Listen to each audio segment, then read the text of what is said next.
Kali ini saya akan merangkum film yang berjudul 5 cm tahun 2012, film yang menurut saya menarik untuk dibahas kali ini. Oh iya, buat kalian yang mau request film bisa tulis di kolom komentar. Nanti bakal saya baca satu persatu. Tanpa banyak basa-basi lagi, kita masuk ke dalam filmnya.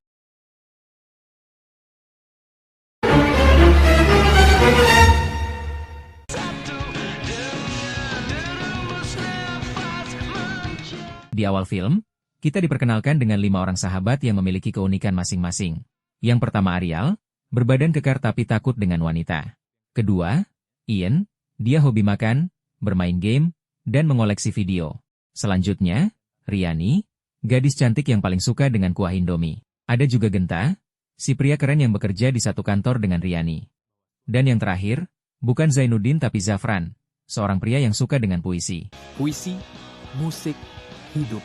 Seorang Zafran adalah seorang yang humanis. Setelah dari warung itu, mereka memutuskan untuk kembali nongkrong di rumah Ariel. Kebetulan ternyata Zafran lagi berjuang untuk mendekati adik sahabatnya itu. Sesampainya di rumah, adik Ariel turun untuk menemui mereka. Dia bernama Dinda.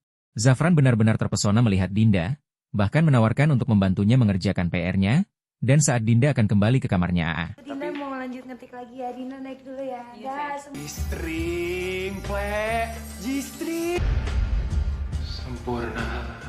Mereka kemudian melanjutkan malam dengan nongkrong bersama. Genta merasa bosan karena selama 10 tahun ini mereka begini-begini saja, dan tak mempunyai teman selain mereka. Genta menyarankan untuk tidak bertemu sementara waktu. Namun Riani menolak karena tidak ingin berpisah dengan sahabatnya yang telah mereka jalani selama 10 tahun. Nggak ketemuan dulu? Apaan sih? Gue juga mau. Gue pengen nyelesain skripsi gue. Kalian cowok-cowok pada kenapa sih? Kita kan baik-baik aja. Kita keluar aja dulu dari nyamannya kita. Hingga akhirnya mereka memutuskan untuk tidak ketemuan selama 3 bulan ke depan. Tidak boleh telepon, SMS, BBM, WhatsApp, email, pokoknya tidak boleh ada komunikasi sampai tanggal yang telah ditentukan. Genta telah menyusun rencana di mana mereka akan bertemu dan kemana mereka akan pergi saat pertemuan itu. Ya nangis. Masa Riani gue cengeng. Ini malam terakhir kita ketemuan bareng-bareng berlima. 1 bulan kemudian, Ian, satu-satunya dari mereka yang belum selesai kuliah, melakukan bimbingan. Dosen pembimbing marah karena jika ia menyelesaikan kuliahnya 6 tahun, berarti otaknya sama dengan otak anak SD. Berarti otak kamu otak anak SD. Kamu SD berapa tahun, Yan? Iya, Pak. Selanjutnya bab 2. Saya kasih waktu 4 hari, harus selesai. Sementara itu, Zafran mencoba melakukan pendekatan dengan Dinda dan Zafran mencatat berapa banyak Dinda mengucapkan kata, "Ada apa?" setiap telepon. Oh iya Bang Zafran, ada apa? Ada apa? Ada apa? Ya. Setelah itu, Zafran mengobrol dengan temannya yang sedang online, hingga akhirnya mereka curhat satu sama lain. Karena ragu yang diajak mengobrol pria atau wanita, Zafran meminta orang itu untuk memperkenalkan diri. Namun, orang itu meminta Zafran untuk memperkenalkan dirinya terlebih dahulu. My name is... Mama, kulkasnya aja matiin dulu. Rese, cowok brengsek. Dan ternyata teman mengobrol Zafran adalah sahabatnya sendiri, yaitu Riani yang sedang bosan di kantor. Terlihat Riani mulai rindu dengan sahabatnya bahkan tak mampu menahan tangis.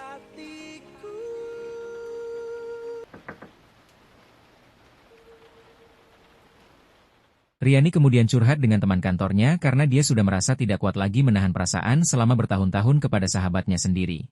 Namun, Riani merasa tidak mungkin dia yang menyatakan perasaannya lebih dulu karena dia seorang wanita.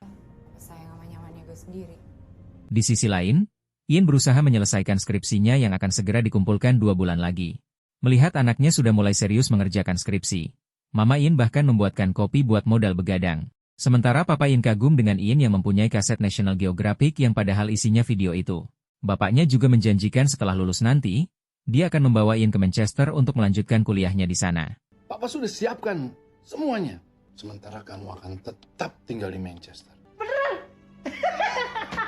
Sementara itu, Genta di kantor merasa kesepian karena tidak ada Riani di dekatnya setelah mereka berjanji untuk tidak bertemu dulu. Kembali ke Ian yang sangat kecewa karena proposalnya tidak diterima oleh kantor yang menjadi objek penelitiannya. Lalu Pak dosen memberikan alamat sebuah kantor yang mungkin bisa membantunya. Kamu coba ke sini. Ini nggak jauh dari sini. Di tempat game, Ariel mencoba melampaui batasnya dengan berkenalan dengan salah satu anggota di sana. Walaupun itu membuat Ariel gemetar, Dia berhasil mengajak jalan wanita itu bahkan menghabiskan waktu bersama. Tapi jangan macam-macam ya, Pak. Kita ngobrol-ngobrol aja.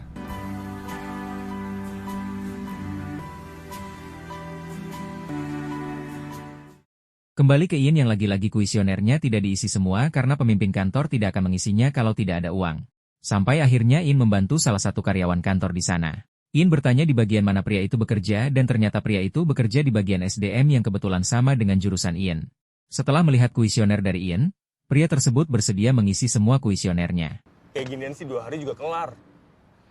Singkat cerita, akhirnya Ian sudah mendapatkan jadwal untuk sidang skripsi dan tiba waktunya mereka untuk bertemu kembali. Saya sidang, Pak. Mereka semua berkumpul di stasiun. Di sana tidak hanya mereka saja, tapi Arial juga mengajak Dinda untuk ikut. Melihat Dinda, semangat Zafran makin menjadi-jadi.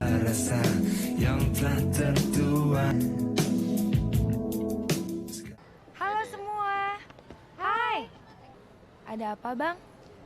Ada apa? Saat kereta mereka mulai berangkat, Ian juga belum terlihat lalu Genta dan Zafran menyuruh mereka untuk menaiki kereta terlebih dahulu sementara dia akan menunggu Ian. Ayo itu. Ayo cepat.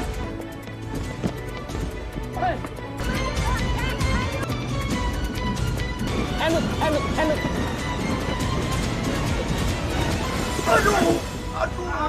Di atas kereta, mereka semua penasaran akan pergi kemana. Tapi Genta masih merahasiakan itu semua. Lalu Ian seolah-olah menjatuhkan surat sidangnya untuk memberitahu teman-temannya bahwa dia akan segera lulus.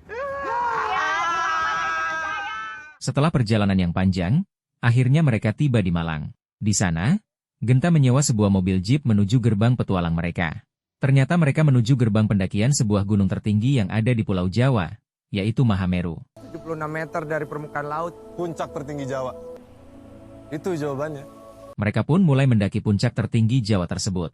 Yuk.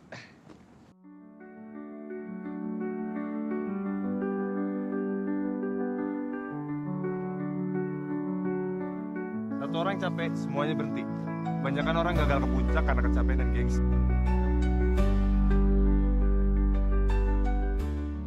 Karena sudah mulai dewasa dan sudah ada yang menonjol, Dinda meminta persetujuan dari kakaknya jika suatu saat dia memiliki perasaan yang sama dengan Zafran dan tentu saja Arial tidak melarangnya. Saat Genta dan Riani menikmati pemandangan indah di depan mereka sambil bermesraan, tiba-tiba terdengar suara teriakan dari Dinda. Riani? Ya, Pak. Bang Zafran, kaki kenapa?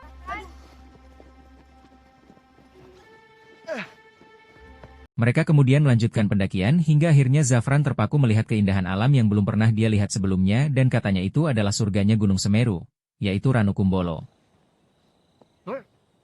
Selamat datang di Ranukumbolo.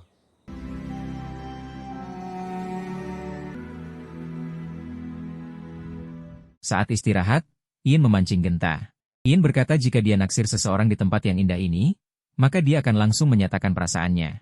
Lalu Ian menghampiri Riani yang kemudian Riani juga curhat di mana saat wanita menyukai seseorang, ia tidak dapat menyatakannya. Tapi Ian bilang Riani kuno. Wah, kuno loh. Melihat tanjakan yang sangat ekstrim, Genta mengatakan bahwa tanjakan itu dinamakan tanjakan cinta karena saat mendaki tanjakan tersebut, jika kita memikirkan wanita yang kita cintai nantinya akan terwujud dengan syarat selama mendaki tanjakan itu tidak boleh melihat ke bawah. Din, doain Bang Zafran ya. Capek juga ya, Ple. Ngejar cinta. Ple, Dut. Kita nggak boleh nengok ke bawah. Kenapa ada ketawa? Zafran dan Ian saling menyalahkan karena terlanjur sudah melihat ke bawah saat dipanggil oleh Genta yang membuat mimpi mereka kandas. Maaf. Di tengah perjalanan, mereka dihujani debu vulkanik yang menandakan bahwa Gunung Semeru masih aktif. Karena kekurangan persediaan air, mereka meminta persediaan air pendaki lain sambil menanyakan apakah aman bila terus mendaki karena mereka dihujani debu vulkanik. Si pendaki mengatakan bahwa itu normal dan mereka bisa melanjutkan pendakian ke puncak. Ini Mas. Terima kasih, Mas. Hati-hati ya.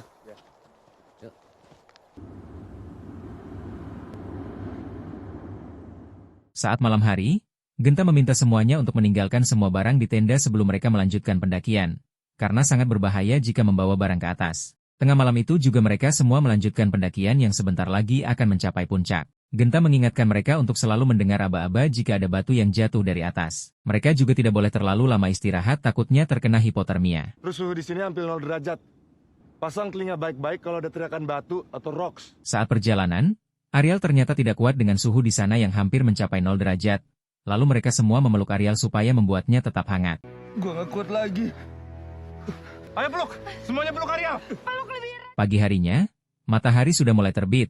Begitupun dengan trek yang akan mereka lalui juga bertambah ekstrim. Mereka beristirahat sebentar sambil menikmati pemandangan samudera di atas awan sekaligus terbitnya matahari. Sebentar lagi puncak Mahameru. Genta menyemangati temannya karena sebentar lagi mereka akan berada di puncak Mahameru. Namun sayangnya, tak lama kemudian ada beberapa batu yang jatuh ke arah mereka. Awas batu! Tidak!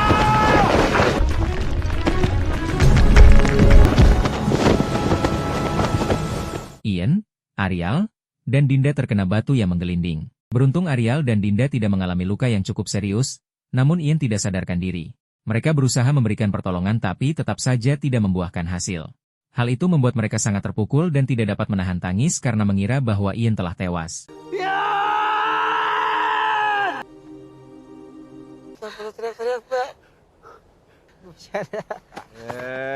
Dengan tekad yang kuat dan tak ingin perjuangan yang penuh rintangan itu sia-sia, mereka kembali menuju puncak dan akhirnya mereka sampai.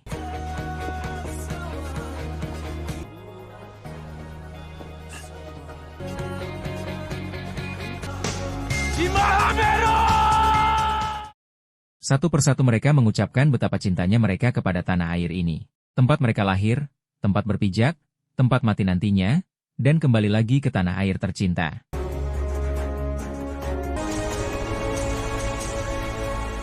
Saat mereka pulang, mereka singgah kembali ke Ranukumbolo untuk menikmati bagaimana rasanya mandi di sana dan memutuskan untuk berkemah 1 malam di Ranukumbolo.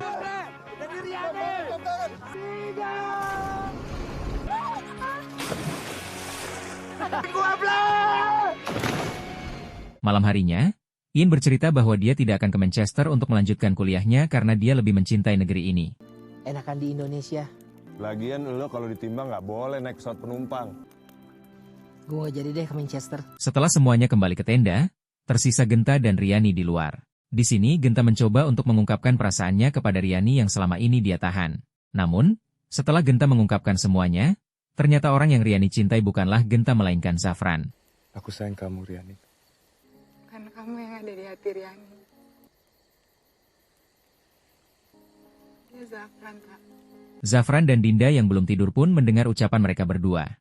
Dinda juga ternyata menaruh perasaan kepada Genta. Sementara Zafran seakan terkutuk hatinya mendengar kalau Riani selama ini menaruh perasaan kepadanya.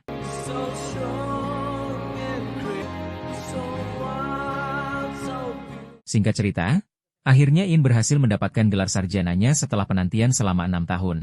Genta yang biasa nongkrong di kafe kini membuat kantor yang ada kafenya. Arial yang diketahui takut dengan wanita kini mendahului mereka semua, menikahi wanita yang dikenalnya saat bermain game.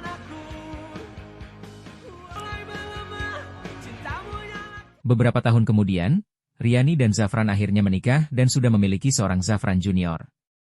Begitu juga dengan Ian yang menikahi wanita yang diidolakannya, sementara Genta kini mencoba untuk mendekati Dinda. Tamat.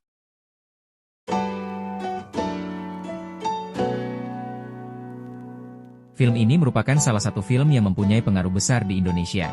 Film ini berperan penting dalam menghidupkan kembali jiwa-jiwa petualang pendaki di Indonesia dan karena film ini juga, Gunung Mahameru makin banyak dikenal atau bahkan menjadi gunung terpopuler di kalangan pendaki. Adapun pesan yang bisa kita ambil dari film ini adalah, jangan terlalu jauh mencari pasangan, kalau ada teman, sikat.